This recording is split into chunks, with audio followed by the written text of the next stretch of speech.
Sanjay Ghodawat University, one of India's top-ranked universities, over 165 acres of green campus, over 5,000 students, over 15,000 alumni, over 500 eminent teaching faculties and placements in over 200 companies. Sanjay Ghodawat University, known for quality education and world-class infrastructure.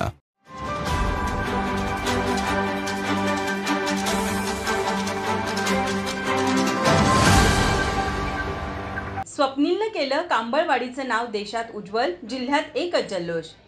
Paris Olympic स्पर्धेत राधानगरी तालुक्यातील कांबळवाडीच्या स्वप्नील कुसाळेनं चमकदार कामगिरी केली आहे. पुरुषांच्या 50 metre air rifle 3 पोझिशनच्या अंतिम फेरीत तिसऱ्या स्थानावर झेप घेत स्वप्नीलनं भारताला कांस्य पदक मिळवून दिलं. 50 मीटर रायफल 3 पोझिशन स्पर्धेच्या अंतिम फेरीत जगभरातील मातब्बर खेळाडू होते. सुरुवातीला स्वप्नील 6व्या स्थानी होता.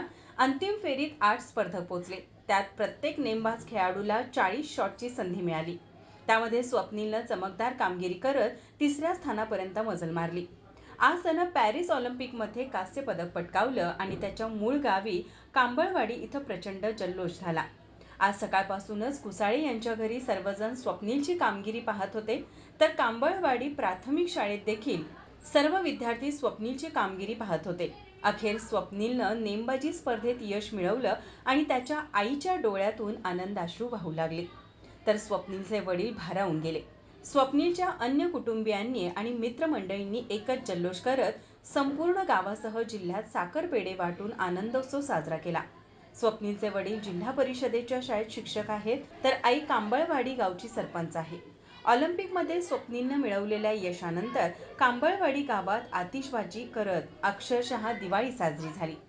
आज हमें गर्व है कि स्वप्नील का एक स्वप्न था कि मुझे ओलंपिक में पदक जीतना है, अपने परिवार के लिए, गांव के लिए, सारे देशवासियों के लिए उसने पदक जीता है. हमें सभी लोगों को इसका गर्व है, अभिमान भी होता है. जब स्वप्नील ने 8वीं कक्षा पास की तब से यह अपने नेमबाजी का सराव करता रहा. आज तक उन्होंने कभी अपने इस खेल में कभी आलस नहीं किया, कोई दिरंगाई नहीं की. हमेशा एक दिन वो खाना खाने के लिए रुकता था, लेकिन अपना प्रैक्टिस कभी नहीं उसने रुका दिया. मुझे गर्व है. कोल्हापूरच्याच खाशाबा जाधव यांनी मिळवलेल्या पदकानंतर सुमारे 72 वर्षांनी कोल्हापूरच्या स्वप्नील कुसाळेनं पदक जिंकून कोल्हापूरचं नाव संपूर्ण देशात उज्ज्वल केलं. 29 वर्षाच्या स्वप्नीलच्या या यशाबद्दल त्याच्यावर आणि संपूर्ण कुसाळे कुटुंबियावर विविध स्तरातून अभिनंदनाचा वर्षाव होतोय. माझा महाराष्ट्र न्यूज कोल्हापूर. नमस्कार, मी अभिजित चव्हाण. सर्व प्रेक्षकांनी माझा महाराष्ट्र या चॅनलला नक्की सबस्क्राईब करा.